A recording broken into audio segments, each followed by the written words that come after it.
Hola a todos chicos. Bueno, hoy voy a continuar con la serie de videos que nos van a permitir calcular las derivadas de acuerdo a las tablas y utilizando las propiedades o reglas de derivación que ustedes ya tienen todos. Bueno, volviendo a mi tablita de derivadas y mis reglas generales de derivación, veo, ¿sí? Que, bueno, la regla del producto fue la que estuvimos haciendo en el video anterior, lo mismo que la regla del cociente. La de sumas y restas es una cosa, digamos, que nace intuitivamente, ya que la derivada de una suma de funciones es la suma de sus derivadas, es como una propiedad distributiva, habíamos dicho. ¿Sí? Y ahora nos tocaría ver lo que sería la derivación de regla de la cadena o lo que se conoce como, en realidad, derivadas de funciones compuestas. El tema de composición de funciones es todo un tema durante este año, ¿sí? De análisis matemático de quinto. Lamentablemente, por las circunstancias en las que tenemos, imponen, bueno, hacer recortes porque no se llega con el tiempo, ¿sí? Pero bueno, quiero hacerles hoy como una mirada muy por encima de lo que es la composición de funciones. Si bien, ya les digo, es un recorte de lo que realmente deberíamos haber visto si hubiésemos estado dentro del aula. Así que voy a empezar por ahí. Voy a explicar a qué me refiero cuando estoy hablando de funciones compuestas y recién ahí después vamos a aplicar la regla de la cadena para hacer las derivadas de funciones compuestas. Bien, en principio lo que debemos saber es que una composición de funciones puede ser considerada como una operación más, como si fuese una suma, una resta, una multiplicación. Bueno, también podríamos considerar la composición de funciones como si fuese una operación más. Por lo tanto, como todas las operaciones tienen una serie de propiedades, llamamos siempre, o sea, siempre lo digo de esta forma. Las propiedades son como las reglas del juego, lo que me permiten hacer y lo que no me permiten hacer las operaciones.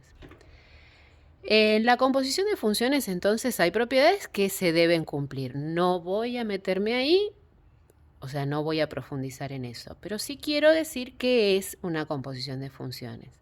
Básicamente, y para decirlo de una forma vulgar, lo que hacemos cuando componemos funciones es meter una función dentro de otra. Qué cosa loca parece, pero van a ver que es muy sencillo.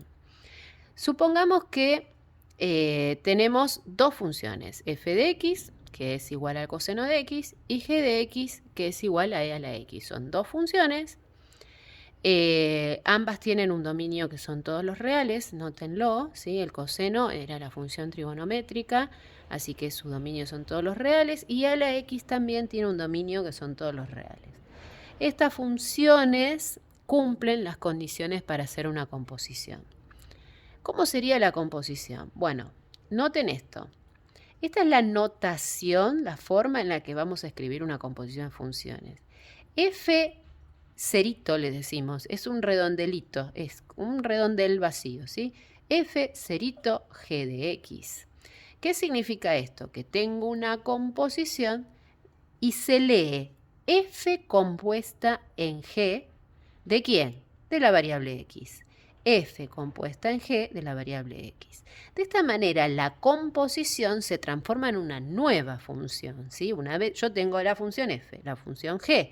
La función composición es una nueva función resultado de esa composición. Otra notación muy habitual, y es creo que la que más me siento identificada, es f compuesta en g. Fíjense que en esta notación está más claro. ¿Por qué? Porque f era de x, pero yo saqué la x y en su lugar puse la función g. Por eso es que digo que funcionan como si fuese que una función se mete dentro de la otra. Veamos cómo sería esa función. Si yo quiero hacer f compuesta en g, en este caso, para hacer f compuesta en g de x, yo debo sacar la variable x y poner en ese lugar la función g. Eso es lo que me está diciendo esto. Entonces, a la función f tengo que sacarle la x y en su lugar poner la función g. Entonces ya no voy a hacer el coseno de x. ¿Qué voy a hacer? Voy a hacer el coseno de e a la x, ¿sí? Fíjense cómo lo que modifiqué es el argumento original. Recuerden que esto que estaba acompañando al seno, al coseno y a la tangente se llama argumento. Quiero hacer acá una salvedad. He visto en algunos ejercicios que si este coseno de x está multiplicado por x, ustedes directamente multiplican x por x. Cuidado con eso. No se puede. ¿Por qué? Porque esta x le pertenece a este coseno. Es el argumento del coseno. No es una x que está multiplicando a esta palabra. La palabra sola, así, sin la x, no significa nada. Tiene que ser coseno de alguien, ¿sí? Tiene que tener un argumento. Lo mismo el logaritmo natural o el logaritmo base 10, el logaritmo que sea, tiene un argumento. Las palabras solas no significan nada. Entonces no es que a esta x yo la puedo multiplicar por otra x. Si yo tuviese esto multiplicado por otra x, debería ser todo el producto, no con respecto al argumento nada más. Cuidado con eso. Igual, esto fue un link a otro lado, por las dudas. Pero volvamos acá, la composición. F compuesta en G, entonces es sacar la X y en su lugar poner G. ¿Cómo sería ser G compuesta en F? Bueno, lo mismo. Voy a sacar a la G de X, le voy a sacar la X, ¿ven lo que estoy haciendo? Y en el lugar donde estaba la X, inscribir o poner la función f. Quiere decir que de aquí voy a sacar la variable x y ahí voy a poner la función f. Ya no voy a tener e a la x, voy a tener e al coseno de x. ¿Se dan cuenta cómo funciona esto? Entonces, esto es componer funciones, es meter una función dentro de la otra. Pensémoslo al revés. A ver, un poquito. Supongamos que yo tengo una función que llamo h de x, que es igual al logaritmo natural de la raíz de 3x quinta más 5x cubo. Bien, ¿qué está pasando acá? Esto evidentemente es una composición. ¿Por qué? Porque yo estoy acostumbrada a pensar a este logaritmo como el logaritmo natural de x. Quiere decir que acá hay una función, logaritmo natural de x, que fue alterada, que fue compuesta. Alguien se metió dentro de ese lugar de la x. Bueno, pensemos, ¿quién es el que se metió dentro de ese argumento del logaritmo natural? Y lo que yo veo es que hay toda una raíz. Por lo tanto, lo que está pasando acá es que hay también una función raíz cuadrada, ¿sí? Y yo estoy acostumbrada también a pensar que la raíz es la raíz cuadrada de x. Para mí la función raíz cuadrada es raíz de x. Bien, pero no tengo una sola x. Tengo todo este polinomio, lo podría llamar así, o esta expresión algebraica, metida dentro del radicando de la raíz. Quiere decir que entonces hay una tercera función, que es la función 3x quinta más 5x cubo, que a su vez también la podríamos pensar como composiciones de potencia, ¿sí? Donde yo estoy componiendo a la x, la estoy elevando a distintos valores, y entonces también podría pensar que son como mini composiciones. Pero bueno, no, prefiero llamarla una función polinómica. Quiere decir entonces que acá hubo en juego tres funciones. A una la voy a llamar f, a la otra la voy a llamar g, y a la otra la voy a llamar i, para decir algo, ¿no? Para ponerle un nombre. Entonces tratemos de armar la notación que estoy observando acá. Fíjense, i entró dentro de la g y g se metió dentro del logaritmo. Por lo tanto, esta función, esta h de x, yo la puedo pensar como la composición de f con g, a su vez con i de x. ¿Se entiende? Fíjense cómo una función entró dentro de la otra y a su vez en la otra. Genial. Ya hemos visto y hemos detectado de las dos maneras. Si me dan dos funciones, 3, 4, me pueden dar la cantidad de funciones que quieran, armo yo la composición y Al revés, pensándolo al revés, si tengo una composición, detecto quiénes son las funciones que están en juego en esa composición. Bien, para aplicar la regla de la cadena, para derivar este tipo de funciones, lo que vamos a tener que hacer es este procedimiento. Es tener claro y detectar quiénes son las funciones que participan en esa composición. Porque si no podemos hacer esto, no vamos a poder aplicar la regla de derivación. Miremos un poquito cómo era esta regla de derivación. Observen, la regla de la cadena dice que para derivar una función compuesta, de vuelta marquemos el igual, para derivar una función compuesta que es del estilo f compuesta en g, dice, hay que derivar, miren, ustedes acá hace como un cambio de variables, utiliza otras letras, pero en definitiva son las mismas letras, ¿sí? En definitiva hacen referencia a las mismas funciones. Derivo la función que está por fuera, dejo intacta la que está dentro y a esta la multiplico por la derivada de la función que está dentro. Bueno, dicho así o visto acá de esta manera parece medio engorroso, pero lo vamos a ver directamente en la práctica. Entonces, si yo tengo una derivada de una función compuesta, yo tengo f compuesta en g y lo quiero derivar. Recuerden que usamos esta notación para indicar la derivada, ¿sí? Muchos libros y videos puede aparecer la notación derivada de f compuesta en g de x con respecto a x. Esta es otra notación para indicar la derivación. Yo voy a usar la del apóstrofe, recuérdenlo siempre, pero ténganlo presente porque si buscan en algún video o en algún libro puede aparecer así.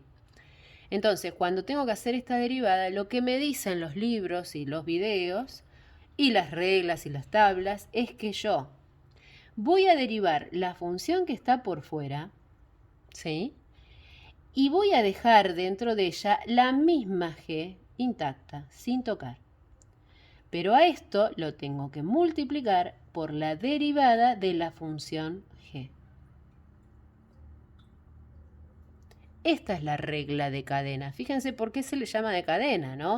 O sea, yo lo siento como una espiral, como que voy espiralando, como que derivo la que está afuera y eso lo engancho con la derivada de la de adentro y así lo voy espiralando. A mí me da esa sensación, pero bueno, también es como una encadenación de cosas, ¿sí? Por eso se llama así. Bueno, pensemos en la derivada de f compuesta en g, la que vimos del ejemplo que nosotros nos hicimos, ¿sí? Entonces, tenemos que detectar cuáles son las dos funciones. ¿Quiénes son las dos funciones? Nosotros acá ya lo sabemos. Tuvimos una función coseno y una función exponencial. La exponencial se metió dentro de la función coseno.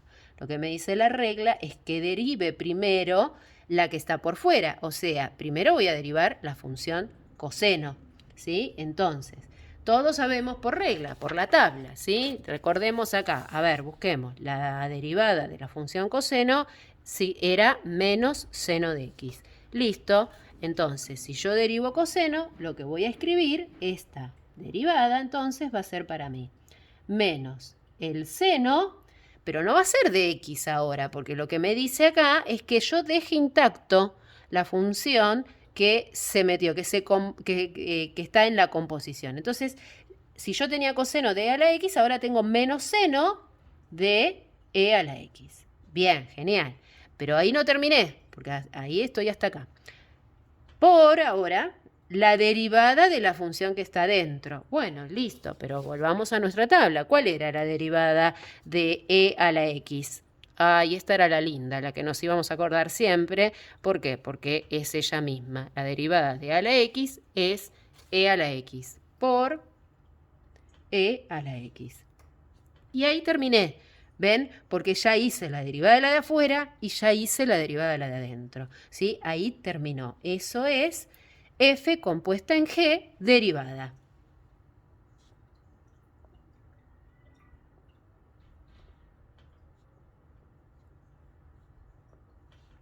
Listo.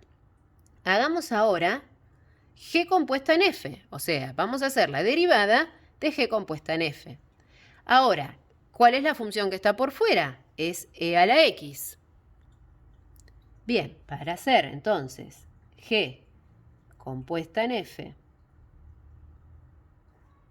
derivada, voy a derivar primero e a la x, o sea, la función que está por fuera. Por tabla vimos que esta es ella misma. Por lo tanto, voy a repetir así como está, porque dicen que no tengo que tocar la función que se metió dentro de la f, entonces no voy a tocar nada. Voy a dejarla así como está.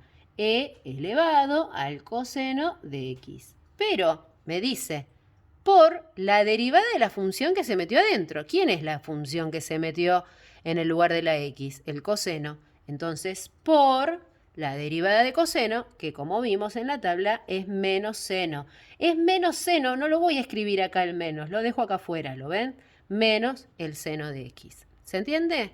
Entonces, obtuve una nueva función derivada de una composición. ¿Se nota?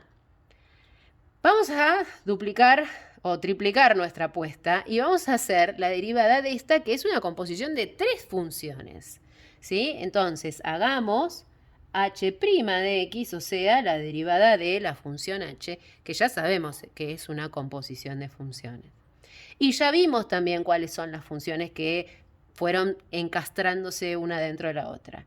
Entonces, pero la cosa empieza de afuera hacia adentro. Lo primero que tengo que derivar acá es el logaritmo. Vamos a la tabla. Recuerden, ¿sí? En el logaritmo la función derivada es 1 sobre x. Tengan a mano siempre la tabla hasta que las recuerden a todas. Bien, la derivada entonces del logaritmo es 1 sobre x. Por lo tanto, derivar esto va a ser hacer 1 sobre... ¿Sobre qué? Bueno, sobre x no. Sobre todo lo que yo tengo puesto en ese lugar. Entonces, 1 sobre la raíz de 3x quinta más 5x cubo. Fíjense cómo dejé todo intacto.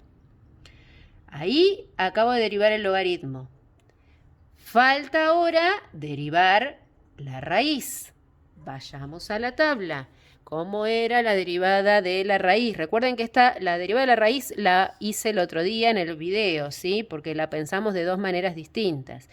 Bueno, en esta tabla no es muy afortunada la forma en que está anotada. Ustedes seguramente tienen distintas tablas y distintas formas, y si no, vuelvan al video la vez pasada. Pero me van a tener que creer a mí que la derivada de la raíz cuadrada era 1 sobre 2 por la raíz cuadrada.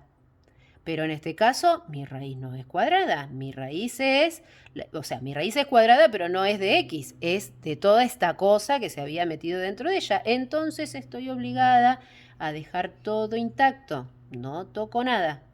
Lo dejo igual. Pero ahí no terminó la cosa, porque yo sigo derivando en cadena. O sea, ya derivé el logaritmo, derivé la raíz, y ahora me toca derivar el polinomio. Derivar un polinomio era fácil porque era una combinación de derivadas de potencia y suma y potencia, ¿sí? Entonces, recuerden que el exponente bajaba, ¿sí? Lo habíamos visto en tabla también, así que esto ya lo tienen practicado. Va a ser en este caso la derivada de 3x quinta más 5x cubo igual a 15x a la cuarta, recordemos que bajábamos 1 grado siempre, más 15x al cuadrado, porque estamos bajando 1 grado. Bien, pongamos paréntesis. Sean cuidadosos en esto de los paréntesis también, mostrando bloques, porque si no ponen los paréntesis cambia todo el sentido de la expresión. Eso también lo noté en algunos ejercicios que me enviaron, así que sean cuidadosos con el uso de los paréntesis. Bien, esta cosa grande acá que quedó, ¿sí? Es la derivada de h de x, pero noten acá que podemos usar un poquito el álgebra para ordenar y reescribir mejor las cosas. Pero cuando ya estemos usando álgebra ya no estamos derivando. El proceso de derivación ya lo hicimos acá. Acá terminó. Pero si ustedes quieren, podemos reescribir o simplificar un poquito la expresión de h. Fíjense, yo tengo 2 veces en el denominador multiplicándose la raíz, ¿sí? Y la raíz de la misma cosa. Entonces podríamos elevar al cuadrado la raíz, cosa que nos va a venir muy bien. Y recuerden, 1 por 1 por toda esta cosa va a dar lo mismo. Entonces 15x a la cuarta más 15x al cuadrado. Todo eso me queda en el numerador. En el denominador me va a quedar este 2 bonito que quedó ahí. Y acá la raíz, por la otra raíz, va a ser una raíz al cuadrado. ¿De quién? De 3x a la quinta más 5x cubo. Bien, pero este cuadrado, como saben ustedes, son operaciones opuestas, entonces puede eliminar a la raíz. Y miren qué lindo esto que quedó. Quedó todo muy bonito. Por eso estaba tentada de hacer toda esta simplificación algebraica, de alguna manera, escribirlo de una manera mejor, porque es muy lindo lo que quedó. El 2 por, entonces, 3x quinta más 5x cubo y por suerte eliminamos las raíces. El que quiera podría hacer la propiedad distributiva acá y expresar esto mejor. Pero recuerden, ya en este renglón, ¿sí? Lo que hice fue aplicar álgebra. ¿Sí? En este renglón lo que hice fue derivar. ¿Sí? La expresión, si a ustedes el enunciado del ejercicio les pide derivar y llegan hasta acá, ya está, es fantástico. Pero si además de derivar tienen que escribir un poco mejor porque la derivada la están usando para alguna otra cosa, entonces ahí ya están en este paso, ya están aplicando álgebra. Pero a veces, y como en este caso, es súper conveniente aplicar un poquito más de alguna propiedad distributiva o algún factor común o alguna cosa que ustedes ya saben que son herramientas que ya tienen de otros años para reescribir un poquito mejor las cosas. Bueno, chiquitos, hasta acá lo que quería mostrarles hoy. En el último ejercicio de la tanda anterior que yo les envié, hay una mini composición al final. En el último ejercicio hay creo que era un seno o un coseno de 2x. Y algunos hicieron la pregunta, algunos les hizo ruido. Fantástico. Ese seno o coseno de 2x es una mini composición. Digo mini porque es pequeña la composición. Pero si ustedes lo quieren pensar, fíjense, si una función f de x es igual al seno de 2x, ¿sí? Y ustedes quieren hacer la derivada de esa función, entonces lo que hacen es una mini composición. Derivan por fuera el seno, la derivada del seno es el coseno, y dejan intacto el argumento, no lo tocan. Pero ahora multiplican por la derivada del argumento. El argumento en este caso es 2x y su derivada es 2. Entonces por eso digo que es como una mini composición de funciones, ¿sí? Como una mini derivación en cadena. Bueno, hasta acá entonces, si era coseno no importa, es muy similar porque la derivada del coseno es menos seno, ¿sí? Bueno, hasta acá era todo lo que hoy quería mostrarles y creo que con esto ya están, digamos, con todas las herramientas para derivar cualquier tipo de función que les presente. Por lo tanto, después de este video, como saben, van a venir una tanda de ejercicios. Lo de siempre es decirles que estoy a su disposición, que me escriban, que me digan todo lo que necesiten saber y si tienen dudas, bueno, obviamente que sigan consultando. Les mando un saludo a todos y espero que estén todos muy bien. Chau, chau.